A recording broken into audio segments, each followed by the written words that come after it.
आप देख रहे हैं खबर तो समझिए और आपके साथ मैं हूं विवेक। लेकिन इस बीच एक बड़ी खबर आ रही है। बिहार में मौसम विभाग का अलर्ट जारी हुआ है और यह अलर्ट क्या है ये भी हम आपको बता रहे हैं। बिहार में मौसम विभाग का अलर्ट, तेज हवा वज्रपात के साथ बारिश की संभावना है। बड़ी खबर हम आपको बता रहे हैं मौसम विभाग के हवाले से। तेज हवा वज्रपात के साथ बारिश की संभावना। किशनगंज, अररिया और पूर्णिया में अलर्ट जारी किया गया है। रात 11 बजे तक के लिए ये अलर्ट है। तो तेज हवाएं बह सकती हैं, वज्रपात के साथ बारिश की भी संभावना है। मौसम विभाग का अलर्ट हम आपको बता रहे हैं। रात 11 बजे तक के लिए अलर्ट जारी किया गया है। किशनगंज, अररिया और पूर्णिया में यह अलर्ट जारी किया गया है।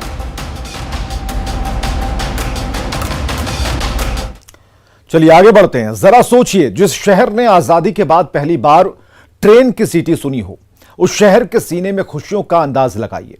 वहां लोगों की खुशियों को समझिए। और आज गोड्डा को पहली बार इतना खुश होने का मौका मिला। आजादी के बाद पहली बार गोड्डा से ट्रेन चली। लोगों की खुशी का ठिकाना नहीं था। गोड्डा से ट्रेन का फायदा झारखंड और बिहार दोनों को मिला है। अब भागलपुर, बांका के लोगों का दिल्ली तक सफर बेहद आसान हो जाएगा। भागलपुर से चलने के बाद ट्रेन क्यूल, नवादा, सासाराम, सुल्तानगंज, जमालपुर, पंडित दीनदयाल उपाध्याय जंक्शन और प्रयागराज जंक्शन से होकर नई दिल्ली पहुंचेगी। मतलब भागलपुर से लेकर सासाराम और नवादा तक के लोगों को ट्रेन का फायदा मिलेगा।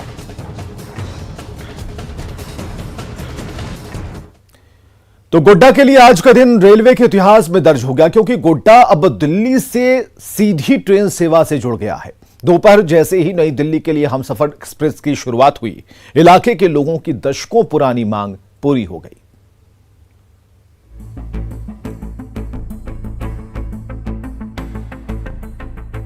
गोड्डा वासियों का दशकों पुराना सपना गुरुवार को साकार हो गया। गोड्डा रेलवे स्टेशन से नई दिल्ली के लिए जब सीधी ट्रेन सेवा की शुरुआत हुई तो वाकई इलाके के लोगों के लिए ये पल ऐतिहासिक बन गया, क्योंकि गोड्डा अब सीधे ट्रेन सेवा से जुड़ गया है। रेल मंत्री पीयूष गोयल ने दिल्ली से वीडियो कॉन्फ्रेंसिंग के जरिए ट्रेन को हरी झंडी दिखाई। इस मौके पर सांसद निशिकांत दुबे, झारखंड के परिवहन मंत्री चंपई सोरेन और उनके साथ विधायक प्रदीप यादव भी मौजूद रहे। से अवगत कराते हैं और हम सबको याद दिलाते हैं कि झारखंड, जिसकी विरासत एक खनिज क्षेत्र के रूप में पूरे विश्व में प्रसिद्ध है, झारखंड जो अपने आप में बहुत ही चाहता हूं, क्योंकि वो इतने ज्यादा आइडियाज लेके आते हैं कि कई बार तो उसको इंप्लीमेंट करना बड़ा मुश्किल हो जाता है। पर वास्तव में मुझे लगता है आप सबके लिए गोड्डा से नई दिल्ली के लिए हमसफर एक्सप्रेस की शुरुआत हो गई।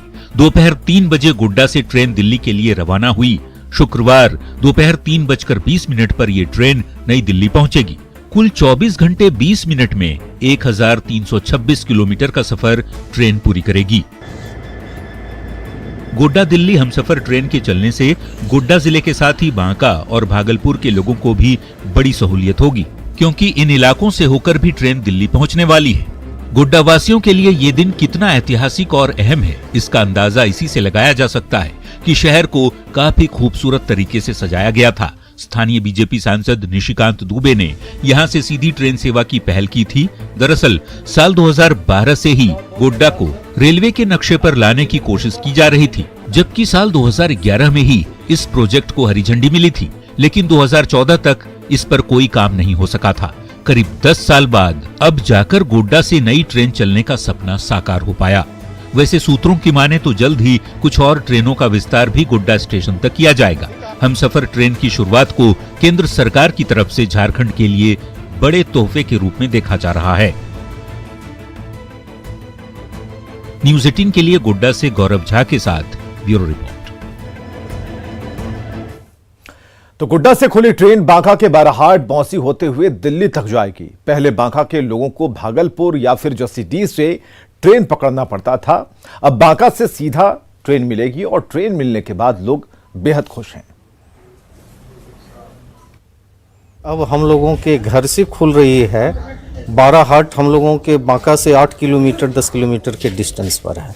तो बांका वासी के लिए ये बहुत खुशी की बात है कि हम सफ़र जो है यहाँ से जो है स्टार्ट हो रहा है। पहले अगर दिल्ली वगैरह जाना होता था तो कहाँ तक मतलब? इसके लिए हम लोग या तो भागलपुर जाते थे या फिर जेसीडी जाके पकड़ना होता था। रेलवे का जो कनेक्टिविटी दिया गया है इस रूट से, जो नया रूट बनाया गया है गया सासाराम दे के या प्रयागराज या आगे दिल्ली, ये इस रूट को लिंक करने के लिए सारा नया रूट ही है, तो यहाँ के लिए बहुत सहूलियत है। हाँ, और गोड्डा जैसे ज़िले में जैसा जहाँ की अभी रेलवे का कनेक्टिविटी नहीं था, वहाँ से इस डायरेक्शन में लेकर के इसको दिल्ली तक के जोड़ना, पूरे देश को से कनेक्टिविटी इस एरिया का बढ़ गया, ये बहुत सहूलियत का हुआ। तो लोग बेहद खुश हैं। ट्रेन चलने से गोड्डा की कनेक्टिविटी बढ़ जाएगी, लोगों का ऐसा ही कहना है। बिहार झारखंड से दिल्ली तक का जो सफर है वो बेहद आसान हो जाएगा और गोड्डा से दिल्ली के बीच की दूरी को 24 घंटे 20 मिनट में ये हमसफर एक्सप्रेस पूरा कर लेगी और इससे बिहार को भी फायदा होने वाला है। बांका के लोगों को ट्रेन पकड़ने के लिए भागलपुर या फिर जसीडीह जाना पड़ता था, जो अब नहीं जाना पड़ेगा। अब बांका के लोगों को सीधे दिल्ली के लिए ट्रेन मिल पाएगी। लोगों का पैसा और समय दोनों की बचत होगी। कई शहरों की देश की राजधानी से कनेक्टिविटी बढ़ जाएगी और दूसरी ट्रेनों पर दबाव भी कम होगा। आगे बढ़ते हैं। 3 दिन पहले मुंगेर में सलामी के दौरान पुलिस की राइफल दगा दी गई। आज हम आपको दिखा रहे हैं गोपालगंज से पुलिस जीप की तस्वीर, जिसे स्टार्ट करने के लिए धक्का मारना पड़ता है। अब सवाल है कि इस जीप से अपराधियों की घेराबंदी पुलिस कैसे कर पाएगी। गोपालगंज पुलिस की खटारा जीप स्टार्ट करने के लिए देना पड़ता है धक्का। खटारा जीप के सहारे होगा क्राइम कंट्रोल। चल यार धक्का मार, बंद है मोटर कार, चल यार धक्का मार। चल यार धक्का मार, बंद है मोटर कार, चल यार धक्का मार। साथी मेरे साथी का ये गाना तो आपने सुना होगा। गाना मनोरंजन के ख्याल से फिल्माया गया था, लेकिन यहाँ तो खटारा गाड़ी पुलिस के लिए मुसीबत बनी है। बिहार पुलिस अपराधियों को पकड़ने के लिए किस कदर संसाधनों से लैस है, यह गोपालगंज से आई इन तस्वीरों से समझा जा सकता है। पुलिस के जवान खटारा जीप के सहारे क्राइम कंट्रोल में लगे हैं। जीप भी ऐसी जो सड़क पर ही धोखा दे जाती है। वीडियो नगर थाने का है। जवान जिस जीप से गश्ती पर निकलते हैं उसकी हालत यह है कि जवान पहले जीप को धक्का देकर स्टार्ट करते हैं, फिर उस पर सवार होकर थाना क्षेत्र में गश्त पर निकलते हैं। किसी वारदात की स्थिति में ऐसी खटारा जीप से पुलिस किस तरह अपराधी का पीछा कर पाएगी, इसका अनुमान लगाया जा सकता है। दरअसल नगर थाना पुलिस ने कुछ युवकों को शराब पीने के आरोप में गिरफ्तार किया था। आरोपियों को नगर थाना से कोर्ट परिसर में पेशी के लिए ले जाना था। दोनों को जीप पर बैठाया गया, लेकिन जीप कहां चलने वाली थी। गर्मी के मौसम में जवान थक गए तो गिरफ्तार आरोपियों का साथ लेना पड़ा। गनीमत ये रही कि जीप सड़क पर थोड़ी दूर जाकर स्टार्ट हो गया, लेकिन तब तक स्थानीय लोगों ने वीडियो शूट कर लिया। अब सोशल मीडिया पर खूब शेयर किया जा रहा है। लोग तरह तरह के कमेंट कर रहे हैं सो अलग। गोपालगंज में आए दिन आपराधिक घटनाएं होती रहती है। क्रिमिनल आधुनिक गाड़ियों का इस्तेमाल करते हैं। अब सवाल है कि भला पुलिस ऐसी गाड़ियों से घेराबंदी कैसे कर पाएगी। न्यूज़ 18 के लिए गोपालगंज से मुकेश कुमार की रिपोर्ट।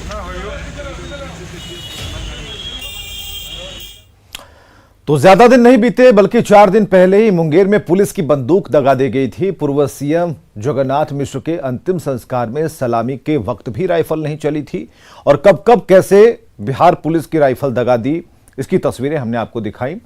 गोपालगंज में पुलिस जीप को धक्का मारना पड़ गया। गोपालगंज से आई तस्वीर पुलिस की तैयारियों की हकीकत बयां कर रही है कि पुलिस कितनी चुस्त है, मुस्तैद है और उनकी जो गाड़ियां हैं वो खटारा नहीं है, वो गाड़ियां सही हैं, बस ये मजाक मजाक में धक्का दिया जाता है।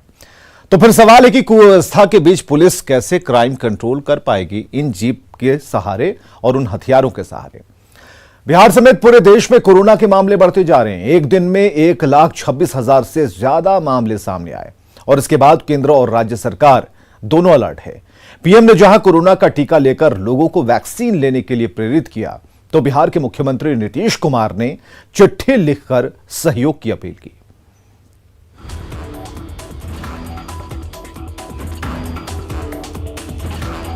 प्रधानमंत्री नरेंद्र मोदी ने एम्स में कोरोना वैक्सीन की दूसरी डोज ली, जिसकी जानकारी खुद प्रधानमंत्री ने ट्विटर के जरिए दी।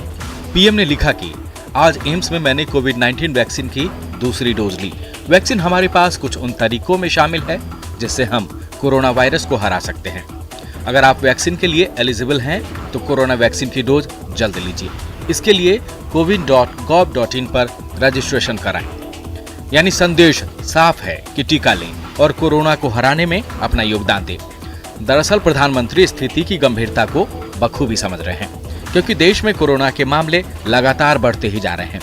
पिछले 24 घंटे में 1,26,265 नए मामले सामने आए और 684 लोगों की मौत हो गई।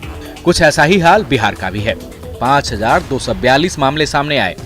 कोरोना के बढ़ते मामले को लेकर सीएम नीतीश कुमार ने बिहार वासियों के नाम चिट्ठी लिखी है।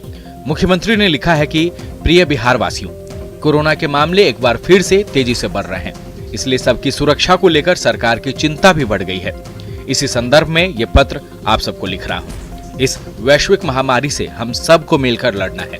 कोरोना के खिलाफ अब तक हमने मजबूती से लड़ाई लड़ी है, इसलिए हम सभी को बेहद अनुशासित तरीके से निम्नलिखित बातों का कड़ाई से पालन करना होगा। मास्क का उपयोग जरूरी है। घर से बाहर निकलने की स्थिति में सोशल डिस्टेंसिंग का पालन करना आवश्यक है। साबुन से नियमित हाथ धोते रहें। सैनिटाइजर का भी प्रयोग कर सकते हैं। किसी भी स्थान पर जाकर भीड़ भाड़ नहीं करें तथा अनावश्यक बाहर जाने से बचें। बच्चों, गर्भवती महिलाओं, बुजुर्गों तथा अन्य गंभीर बीमारियों से ग्रसित लोगों का विशेष ध्यान रखें। इन्हें घर में ही रहना चाहिए और इलाज जैसी विशेष परिस्थिति में ही घर से बाहर निकलना चाहिए। 45 साल तथा इससे ज्यादा उम्र के लोगों को कोरोना का टीका अवश्य लगवाना चाहिए। इसको ध्यान में रखते हुए समाज के अन्य लोगों को भी टीकाकरण हेतु प्रेरित करें। खांसी, बुखार, सांस लेने में तकलीफ या अन्य लक्षण होने पर कोरोना जांच अवश्य कराएं। मुझे पूरा विश्वास है कि आप सबके सहयोग से हम सब मिलकर इस वैश्विक महामारी को हराएंगे। मतलब केंद्र सरकार हो या राज्य सरकार, दोनों ही सरकारें हर संभव कोशिश कर रही है कि कोरोना के संक्रमण को रोका जा सके। लेकिन ये तभी संभव हो पाएगा जब लोग सहयोग करेंगे और कोरोना गाइडलाइन का कड़ाई से पालन करेंगे। Bureau report, news 18।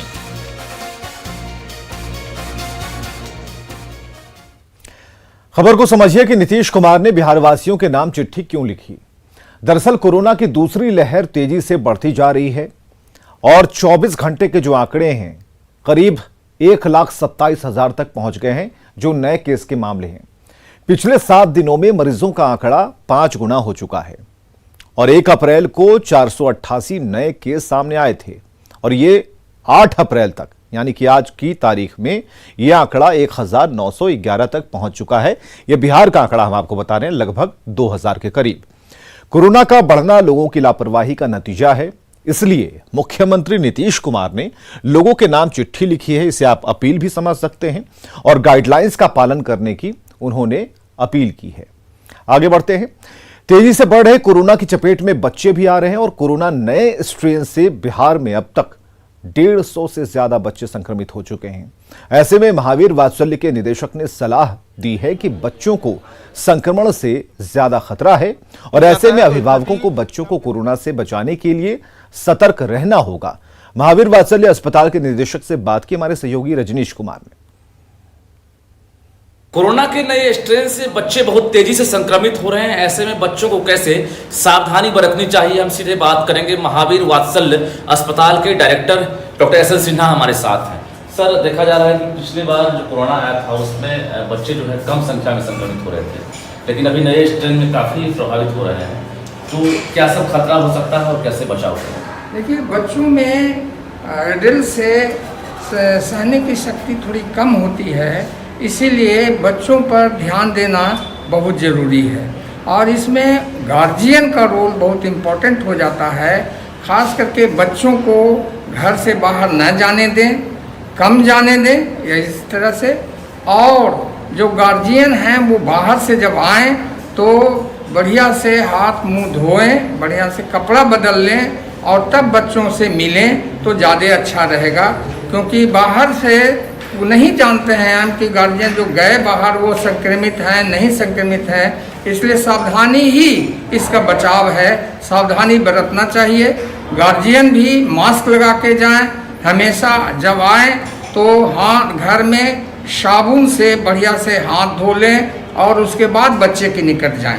जी, बच्चों का जो कौन कौन सा जो अंग है वो प्रभावित होने का खतरा बना रहता है? क्योंकि कहा जा रहा है कि श्वास नली और फेफड़ा सीधा डैमेज हो रहा है कोरोना में, तो बच्चे पर क्या असर पड़ता है? ये बिल्कुल सही आपने कहा कि कोरोना श्वसन नली को, श्वास नली को ही प्रभावित करता है, जिससे लंग्स प्रभावित होता है। बच्चों में ये बहुत ज़रूरी है क्योंकि बच्चों में सांस लेने का लंग्स है जो बहुत डेवलप नहीं होता है, तो उसके कारण ज़्यादा डैमेज हो सकता है। इसलिए बच्चों को कोरोना से बचाना बहुत ज़रूरी है। सैनिटाइजर का इस्तेमाल भी अगर बच्चे सैनिटाइजर का यूज़ करने के लिए गार्जियन रहें तब उनके हाथ से सैनिटाइज करें, लेकिन बहुत सावधानी पूर्वक, क्योंकि बच्चे ये नहीं जानते हैं कि उसको कहीं मुंह में न लें। इस तरह से वो अपने सामने सैनिटाइज यूज करवाना चाहिए। बिल्कुल। तो director doctor S N Sinha जानकारी दे रहे थे कि जो अभी संक्रमण है उसमें बच्चे ज़्यादातर प्रभावित हो सकते हैं। ऐसे में जो सावधानियां हैं वो बिल्कुल बरतनी चाहिए और कोविड प्रोटोकॉल का जो पेरेंट्स हैं उनको पालन करना अनिवार्य है। रजनीश कुमार, न्यूज़ 18, पटना। तो बच्चों के लिए विशेष एहतियात बरतने की जरूरत है क्योंकि कोरोना की रफ्तार पिछले साल के मुकाबले 4 गुना है, 5 गुना तेज है और जो दूसरी लहर है बच्चों के लिए घातक साबित हो सकती है। कई राज्यों में बच्चे भी इसकी चपेट में आए हैं और चिंता बढ़ाने वाली बात यहां यह है कि बच्चों के लिए अभी कोई वैक्सीन नहीं है और वायरस बच्चों तक अगर पहुंचा तो हालात और भी बिगड़ जाएंगे। तो हमने आपको बताया कि किस तरीके से महावीर वात्सल्य अस्पताल से जो जानकारियां हम आपको दे रहे हैं उसका सिर्फ एक ही मकसद है कि जो अभिभावक हैं, जो घर में लोग हैं जो बाहर जाकर काम करते हैं, वो जब घर में पुनः प्रवेश करें तो अपने हाथ मुंह को धोकर सैनिटाइज कर और इस बात का एहतियात रखें कि बच्चों तक पहुंचने से पहले खुद को तो जरूर सैनिटाइज करना जरूरी है। खबरें लगातार जारी हैं।